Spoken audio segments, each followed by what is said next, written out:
Welcome to Queen's Park Report. I'm Mark Rockburn. Joining me today in the Your TV studios via Zoom is Northumberland Peterborough South MPP David Piccini. Welcome, David, and thanks for participating via Zoom through the new way we're going to be conducting Queen's Park Report going into the near future. Yeah, thanks for having me, Mark. So, David, I thought we'd start off with the fact that we're using technology now with Zoom to continue on with these shows. We see that the House of Commons is currently starting to use Zoom as well for sitting in the House of Commons federally. Can you give us an update as what the status is currently of the legislature of Ontario, and are you currently sitting, what you will currently do if in the near future if this continues on, or has that discussion even been had yet? Well, I know our clerk and everybody within the legislature, our staff, are looking at alternative ways to meet and conduct legislative business via Zoom and or other online measures. That would predominantly at this juncture revolve around committee work. And certainly looking at some private members' bills and continuing committee. Our next session is scheduled for May 12th. At which point I would imagine we would start looking at what perhaps a reduced member sittings would look like going forward, and or examine where we're at relative to the modeling and relative to the number of cases of COVID we're continuing to have on a daily basis within the province. I know that you did sit a couple of weeks ago, David, just to get some bills passed or some legislature passed to be able to get some financing out. Was that on a limited basis of numbers or that way? Yes, it was. It was a limited basis. The House leaders all meet and agree to come together to determine the number of members that can sit. And so we met to extend the emergency order to provide much needed relief for students. Obviously, the piece that I was there for to speak to was our support for students via OSAP. By removing the accrual of interest and ensuring students didn't have to worry about payments for 6 months. In addition, we passed emergency measures for $25 million into our institutions, the bulk of which has gone to emergency funds for students in most in need, and some that are still on campus. And finally, also online proctoring of exams so that we can have continuity of education and students can complete their year. Going forward, David, can you see the new norm, or what we are calling the new norm, a scaled back version where maybe some members will be in the House and some will join by Zoom, or are we still looking at different ways we can do this? I would certainly hope so. I mean, we launched yesterday the framework for reopening the province, which is a 3-stage plan. To lay out our approach for the next chapter in the ongoing fight to defeat COVID-19. And I think outlining those key principles that the government will use to reopen business, services, public spaces in gradual stages is key. As for how the legislature will look, I think at this juncture, it's a little too early for me to comment on exactly how it would look. I'm hopeful that we can get back. I mean, we would like to continue to debate and continue to discuss and pass important legislation. However, obviously it's leaning on Ontario's Chief Medical Officer of Health and that advice. But the important thing, I mean, announcement yesterday on the framework for economic recovery. Well, it's been exciting because I've already started discussions with our local chambers, with local businesses, with our county, into Clarington and Peterborough on what a regional economic recovery task force would look like. So we're in the early stages of that. That will feed into the budget. We have a window until June to conduct these consultations to work on drafting what will be a new budget in the fall. So I'm hopeful that that just because we're not sitting in the legislature doesn't mean that we're not working on important pieces of legislation that are going to support our businesses, support people, and all Ontarians during these difficult times. David, what are you hearing when you're reaching out to the chambers of commerce and the mayors, before we get into too much detail on the framework to open the province, but what are you hearing from those individuals and business types of what they would like to see on how the province can reopen and they can get back to doing business? I mean, I'm hearing from a number of small businesses. We disproportionately, obviously, we have a collection of communities in Northumberland, Peterborough South, from from the small towns, Newcastle and Orono, right over to Brighton, up to Norwood, down and on the north and south shores of Rice Lake. So we have a number of small communities, and disproportionately, we want to ensure that those downtown businesses that make Warkworth a beautiful community is to visit on a weekend, or any one of the amazing and phenomenal communities in our riding. We want to be able to walk down that street and pop into the little and unique stores that are there. So a couple things I'm hearing. I mean, one, obviously the wage subsidy program. We advocated heavily to the feds to expand the wage subsidy. I knew that the 10% initially announced wasn't enough. So I'm pleased that in working closely with the feds, we were able to expand that. The Canada Emergency Response Benefit, certainly, a big piece there was for students who were left out there. And again, a movement to support students is key. Rent subsidy, obviously, that was another big piece. It's the fixed costs, Mark. The fixed costs from businesses is what has been, payroll, bills, and the fixed costs of rent and things like that. Now, payroll, if you've laid people off and you've made that difficult decision, then obviously there's not as big a hit there. Through the deferral of taxes, we've certainly $10 billion in deferral of taxes. We've supported businesses there. And in addition, this rent subsidy piece will be key for many of our small businesses. But I think certainly I would fully acknowledge that there's more to do. A lot of our businesses want to reopen. They want a framework to reopen safely. We're working actively on that right now. And I'm certainly hopeful that we can start to see a gradual reopening of the economy in the near future. But again, provided it's done in a manner that protects the safety, health, and well-being of Ontarians.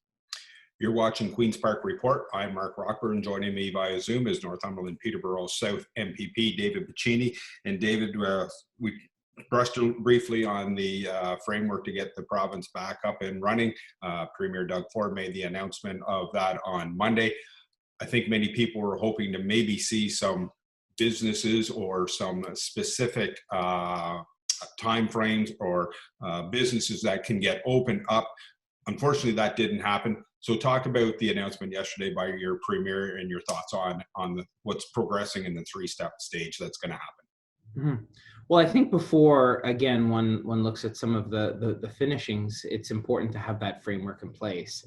And the framework laid out a three-stage plan and conditions that must be met for a gradual reopening of the economy. And that's key. I mean, if we look around the rest of the country, I think we're with Saskatchewan, one of only two who've rolled out a robust plan to reopen the economy. It starts with protecting and supporting Ontarians. Obviously, the Ontario's action plan included $17 billion in supports for Ontarians, $3.3 billion new additional dollars in healthcare, which you and I spoke on previous shows, additional over $10 billion in tax deferrals and tax supports and relief for businesses. Now that we're there, many businesses are looking at May, and I understand.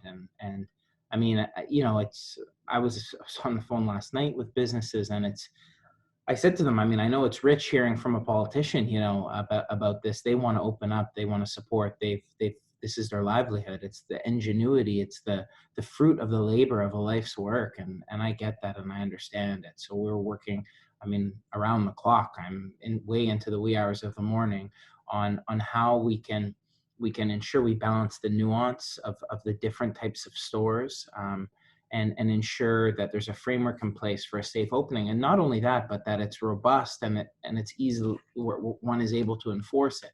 So the second phase is restart. I spoke a bit about those supports, and that's a stage by stage approach, stage 1, stage 2, and stage 3. And those sets out between 2 and 4 week periods through which we have to see, the number of cases flatten.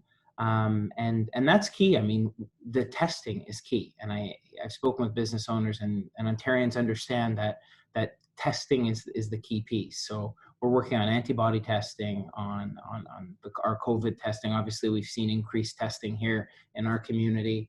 And then third is recover. And after that three-stage approach that culminates in what is ostensibly a much wider reopening of this economy, phase three is the recover approach. And already, as I indicated to you, we're working on that phase three now by that economic task force right now. I'm daily speaking with our chambers. In addition, I've hosted small business Zoom roundtables, and I'm now taking a very built-in approach tonight, starting in Brighton, with focused Zoom town halls throughout the riding of Northumberland, Peterborough South. So, I mean, you know, we're rolling that out tonight. I think we'll regroup as a team tomorrow and look at ways to better connect with residents. And but I know I've been provided feedback to our Essential Services Committee based on recommendations of small businesses, and I think in the coming day and this week we'll see more on that.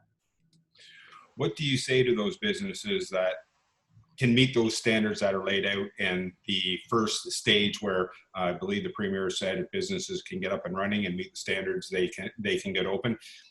Is there a light at the end of the tunnel of them as to when they might be able to see that happen? Yes, I mean, absolutely. What I would say is you know, we're working around the clock to roll out programs traditionally which would take months to iron out and roll out effectively. You know, I worked on skilled trades modernization, and that was many months, you know, to continue to roll out a better program for skilled trades. Now, I get it. I mean, for small businesses, that's not good enough. They want support, and they need it now. And it's a very real matter of May 1st is coming. How are we going to pay rent? And what is the full suite of supports available for me before I make that very real decision of, do I continue to pay May rent? Do I maybe make the difficult decisions as I've heard many have to do, of closing my doors and looking at something different? And that's very difficult, and I understand that. And from our perspective, it's working with the feds to ensure that they can borrow money at the lowest rate, and then they ultimately have the printing press. So to ensure that that there's a full suite of supports, we're starting now to really see that it's rolling out, it's being debated, and we're starting to see the full scope of those programs. Of course, the initial announcement has often changed on more than one occasion from the federal government, and that's because they're listening to the provinces. They're listening to members like myself who are pushing back and saying, you know, good start, but it's not incorporating elements of rural Ontario, and here's what we'd like it to expand to include. We saw that with the loan program. So, you know, we're working around the clock to get that right. But I think for our businesses, a few things. A restart has to be responsible. It has to be done in a manner that ensures that high risk and our most vulnerable are protected. Evidence-based, I think, again, it has to incorporate scientific knowledge and incorporate testing. We have to see criteria, consistent measures that will inform government's actions, and we've laid that out. There has to be a flattening. I mean, lest we end up in the very real you know, scenarios like New York. I have a family member working in frontline healthcare down there, and I can tell you it's a very different and grim reality there, in addition to family members and loved ones of mine that are in Italy. Finally, I think in addition, resourced, we have to ensure that the resources are there for a gradual reopening. It's not good enough just to reopen, but we have to make sure that public health has the resources to examine. Certainly a lot of our businesses are food-based.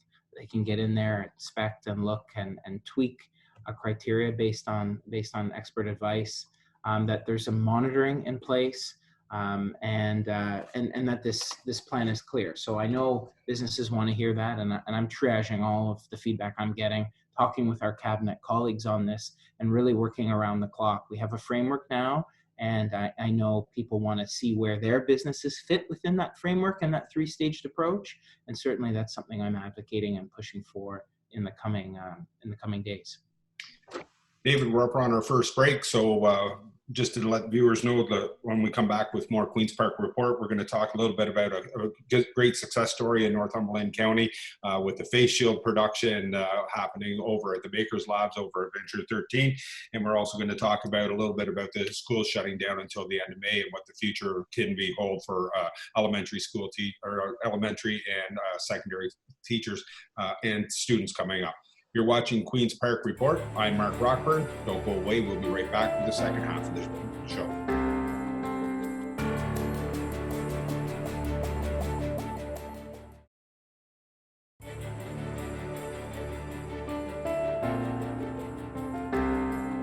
Welcome back to Queen's Park Report. I'm Mark Rockburn, and joining me via Zoom is Northumberland Peterborough South MPP David Piccini. And David, the first half of the show, we talked about the province's plan to open back up.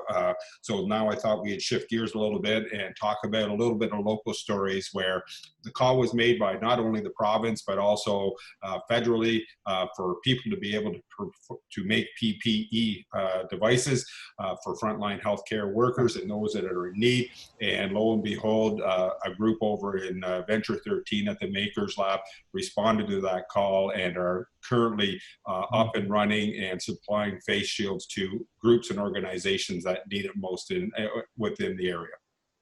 Yes, I mean, I was over to Venture 13 briefly to see the work that's been going on.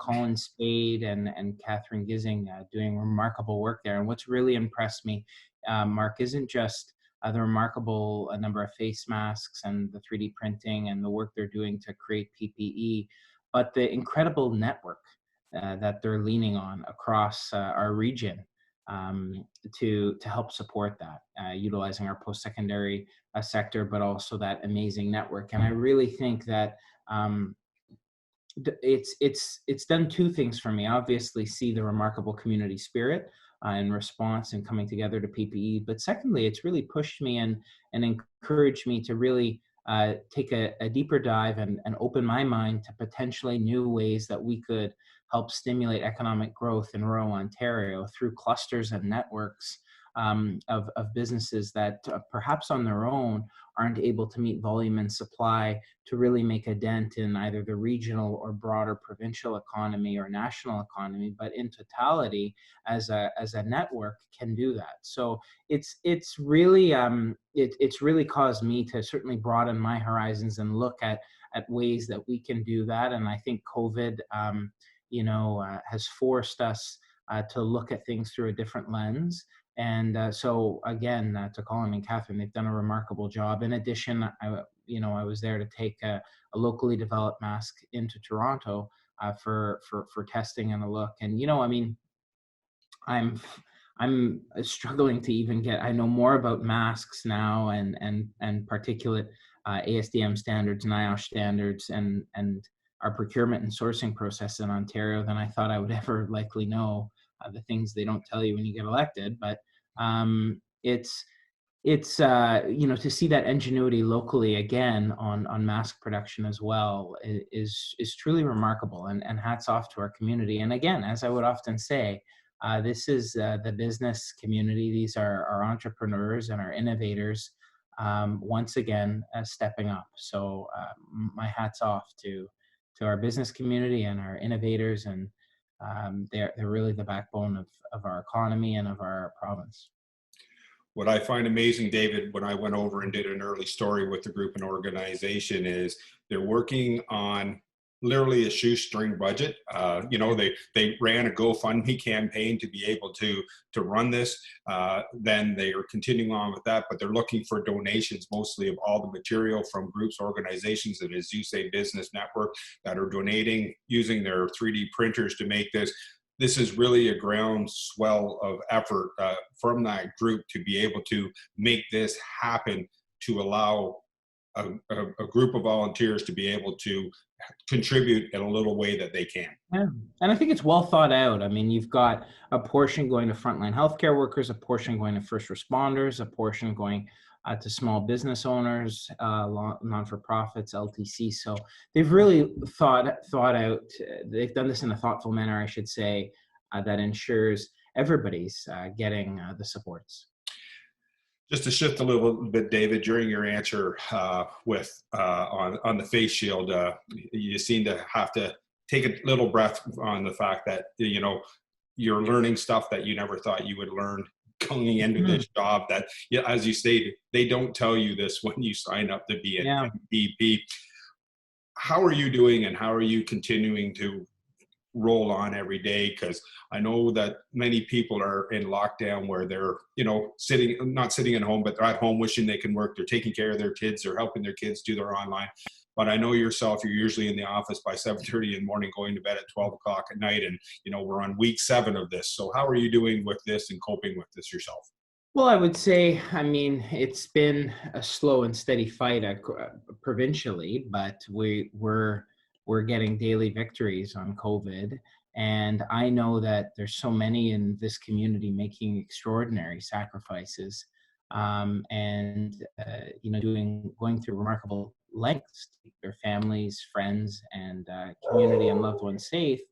Um, from my perspective, certainly, when just a few months ago, when we were gearing up for what was to be a comprehensive summer of pop-up offices, a real long look at preparing, what a regional snapshot at the economy, looking at expanding work with students, our ag community. Then COVID hits. I mean, for a first-time MPP like myself, you can never. There's no real rule book, nor can I lean on previous experiences as an elected member in this role to lean on. So, but I'm young. I'm working around the clock, and I'm the first to admit that that I need and it's my job to rely and communicate with the experts, and that's the people I represent. And so it's been the least I can do is be accessible 24/7, work around the clock to support people who've put an entire lifetime into what they've done locally here, and we have to be responsive. And to that end, I've been proud. My premier has set our premier has set a very good example, rolling up his sleeves, really understanding our supply chains, making a commitment to Ontarians that this will not happen again. We will not find ourselves in a position where we're relying on sources from outside, where we're seeing empty planes return from countries where traditionally we source our supplies from. And we've seen a remarkable spirit. I mean, we've launched the Ontario Together portal. We've launched an online ag portal to connect, our youth with jobs, and it's really humbling. I would say the ag backbone of our community as well. I've got a call with our Northumberland cattlemen's tonight, and on Thursday we have Minister Hardeman joining us via Zoom for a discussion with our local ag sector, where we're going to focus on a few key issues. Obviously, the cattle issue, and also temporary foreign workers. But they've been the backbone of our community, and to be able to, we've had ideas, and I've said let's have ideas, centralized portals for students to connect youth into the ag sector. Let's look at this is a difficult time we're in, but let's make the most of this, and through ideas like that, and through working with businesses, relaying their concerns, expanding the scope of our programming to support them, and building a framework for what a post-COVID world and economy looks like. I'm working with anyone and everyone with an idea. I don't care your background. I'm all ears, and we've been very collaborative, working with the feds and with members of the opposition. And ultimately, I think that's what Ontarians want. You're watching Queen's Park Report. I'm Mark Rockburn, and joining me via Zoom is Northumberland Peterborough South MPP David Piccini. And David, there's so many places that people can go to get information. And I know, speaking with your staff, you're still getting an onslaught of calls, which is perfectly fine. But I know that you just wanted to touch on a subject before we wrap up. We have 5 minutes left. That you yourself have created a portal where people can go for information, and that is called covidsupport.ca. So why don't you let people know what they can find there as well? So part of the challenge for many is just grappling with what supports that are there for you, the various levels of government, and what we've put out to support people through these difficult times. So what I did is I developed a website called covidsupports.ca. That's www.covidsupports.ca. And you can go online and navigate the provincial and federal supports available. It's easy to navigate. It's a clean website. You can go in. It's updated daily. And you can subscribe, stay up to date. We send email updates on new programming, how to apply, who's eligible.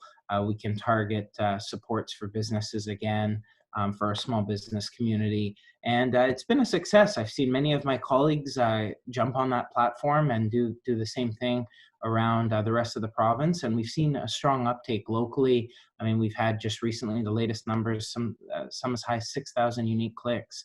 So we're getting a high volume, high number. I know a lot of people, they just want to know. They don't care what level of government. They just want to know, how can you help me? And so again, I would encourage everybody to visit that website, covidsupports.ca. And of course, if you have any questions, there's an opportunity to submit those online, to stay up to date. And of course, folks can call me anytime. You're watching Queen's Park Report. I'm Mark Rockburn. We have about 2.5 minutes left. And for families out there that have kids, the announcement was made on the weekend where schools will be shut down until the end of May. Touch on that and touch on how the online side is coming for teaching, because I know there has been a few complaints from some people that it's a little slow, they can't get on, they can't access what they need to access. So, I mean, we know in rural Ontario the challenges of broadband. So first and foremost, I mean, you were there when we made the EOR announcement on cellular and broadband deficiencies. We know there's more to do, definitely. Having said that, our schools are going to have minimum bandwidth and high speed every single high school by the fall, and then elementary school by 2021. However, we are already, thanks Minister of Education gave the mayors, myself, an update on our weekly call last week that they're bringing that up even faster. The government's made a position that we need to expand our scope in terms of our comfortable and our abilities on online learning. Sure enough, COVID hit, and that's a case in point. So we know this is needed. And we're working with our educators, with our union partners, with our school boards. We obviously have partnered with Apple and Rogers to ensure you can get a stick that you put in your computer to access high-speed internet. And again, that's not necessarily where there's low broadband, but with your phone, you can access that. So that stick, through partnering with Rogers, has enabled a number of folks in rural and remote areas to access internet. A lot of the curriculum, of course, is fully downloadable. Our schools are Wi-Fi hotspot zones, and a lot of our schools obviously are giving out laptops too. So we've got a lot to do. I think schools, I was listening to an epidemiologist this morning on CBC, and schools, they're saying, should be one of the last because they're hotbeds for the transmission of pandemics and flus, like we've seen with previous flu seasons, but also very serious issues like COVID-19. So the minister's doing it in a responsible manner, and we have to protect our youth. David, thanks very much for joining me today. Unfortunately, our time's up, and hopefully we'll see you in 1 week's time again to keep the residents of Northumberland, Peterborough South updated. Thanks very much for having me, Mark. You've been watching Queen's Park Report. I'm Mark Rockburn. Joining me today was Northumberland, Peterborough South MPP David Piccini.